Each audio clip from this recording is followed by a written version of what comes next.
Hey everybody, thanks so much for watching. I wanted to share a list of 10 items today that are supposed must-haves for your wedding, or that a lot of blogs and wedding professionals, I guess, will tell you that you need to have for your wedding that are totally not must-haves. Actually, nothing is a must-have for a wedding. You really just need like you and your partner and an officiant, and that's really like all you need for a wedding. If you're gonna invite guests, it is nice to like treat them with some kind of beverage and food, but other than that, nothing is truly a must-have for your wedding. And these are the top 10 supposed must-haves that I just really want to point out. As the older woman sitting before you today, I'm 33 years old, but I was in a long relationship in the first half of my 20s, and a lot of my friends were getting married at that time, and people in my family and stuff. And I remember attending weddings and thinking, oh, you know, like I'm gonna have to get this and this, and I want this, I want this, I want this at my wedding. And the truth is that a lot of those things are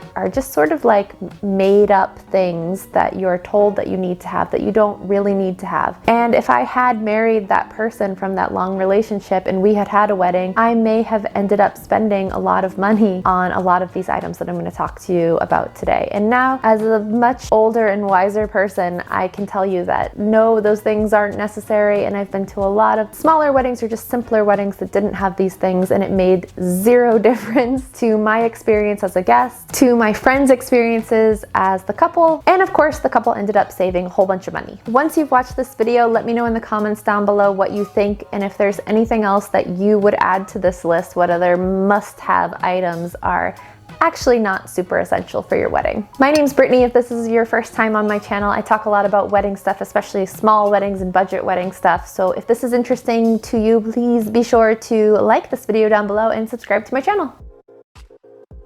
Okay, so the first thing on my list I think is gonna be something kind of obvious. This is save the dates. So save the dates aren't necessary. That doesn't mean they're not cute and fun. They are. They're a good way of, I guess, like sharing your engagement photos or your favorite engagement photo. But no one is gonna be like, oh man, you never sent a save the date.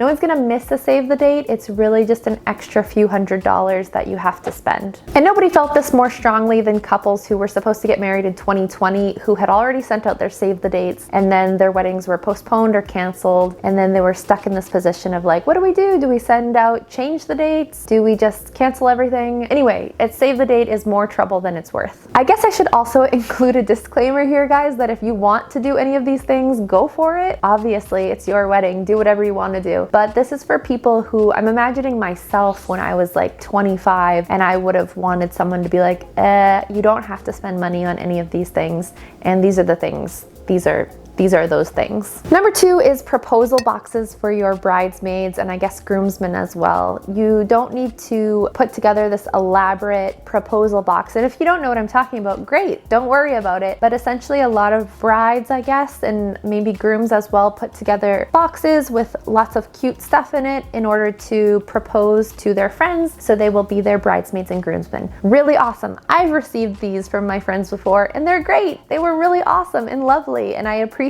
them a lot, but it's not something that's necessary. You don't have to do this. You don't have to spend $20 or more on all of your bridesmaids and groomsmen. It's not something that, I mean, if your friends are expecting this, that kind of sucks. I hope that your friends are not going to be like mad at you for not doing a proposal box. That's just kind of crazy to me. I think like a simple, nicely written card or letter will do the trick just fine, and if not, maybe find some new friends. Number 3 is a guest book. I've heard so many people saying, so many couples who got married who after their wedding they look at their guest book and like only half the people have signed it because they're drinking, they're eating, they're having fun, and they're not. Sometimes they're like, I'll get to it, and they never do. And then even sometimes the things that people write in guest books are kind of generic and not very heartfelt or interesting. Congratulations, love Uncle Bob. And I mean, then you have to keep that thing that's maybe not filled, not like only half filled and doesn't have very many interesting messages in it. So I would say skip the guest book, or skip the fancy expensive guest book at least. Number 4, programs. I remember staying up really late the night before my brother's wedding, gluing together programs with my sister-in-law. And although that was really fun because I love arts and crafts, it's again something that's not necessary. You don't need to have a program. People have been to wedding ceremonies before. They know the basics of what's gonna happen. Unless you have something like a bilingual wedding, in which case a program can be really useful. I don't think programs are super necessary or worth the expense. Number 5 is a too expensive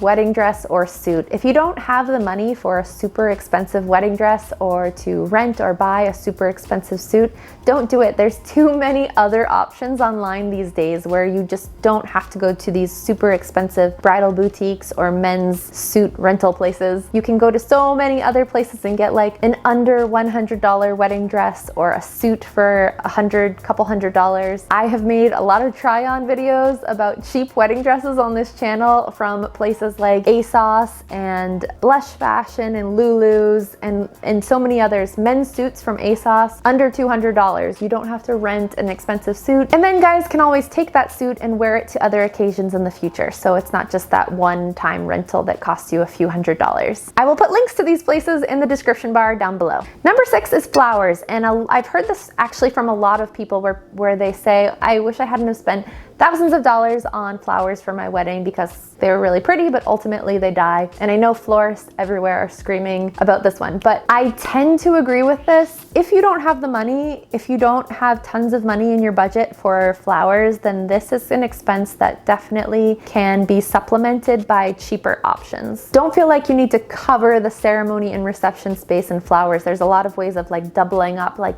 using your bridesmaid bouquets as centerpieces, doubling up and using the flowers on the arch as the flowers for your head couple table. There are ways to save money on your flowers, so you don't have to buy like a swimming pool full of wedding flowers. Number 7 is bridesmaid hair and makeup, paying for the bridesmaid's hair and makeup. And again, this is something that I have really appreciated and benefited from as a bridesmaid from my lovely friends who have paid for these things. But ultimately, I don't think this is something that bridesmaids should expect for their friends to pay for. I think that bridesmaids should be able to take care of their own makeup and hair. I mean, like, you don't really need to have super fancy hair and makeup like the bride, in my opinion. So yeah, I'm gonna say this is something, don't feel bad about not spending money on your bridesmaid's hair and makeup, and just let them know like it just isn't in your budget. You just can't cover this, and please would you mind doing your own hair and makeup. Number 8 is favors. Please don't spend a bunch of money on favors if you don't have the money in your budget. You don't need to be giving gifts essentially to all of your guests. If you feel like you do, if you feel like you need to give something to your guests, consider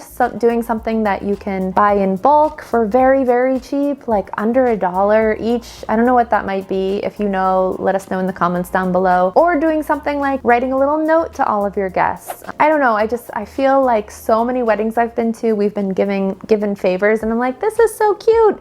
And then like, we totally forget about it. It gets stuck at the bottom of a purse and I'll find it a year later, or it's thrown into a drawer and forgotten about. So don't stress yourself out about favors. Number 9 is expensive table decor. So in this Facebook group where somebody wrote about this, they said that they had spent X amount of dollars on making their table decor super fancy, and basically like their guests cared not at all. So it's better to just keep it simple. Nice, but not expensive. Nice, but not stressful. And finally, number 10 is wedding party gifts. So bridesmaid gifts and groomsmen gifts. I know it's really nice to receive gifts from your friends, and I've received these too, and it's been so nice, but it's not something that I think that we should expect from couples, from brides and grooms.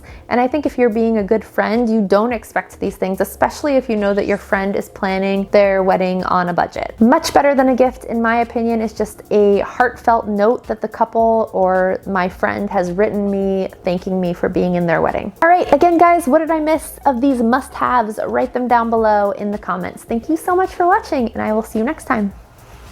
It was an I, blah, e, ooh, e, meh.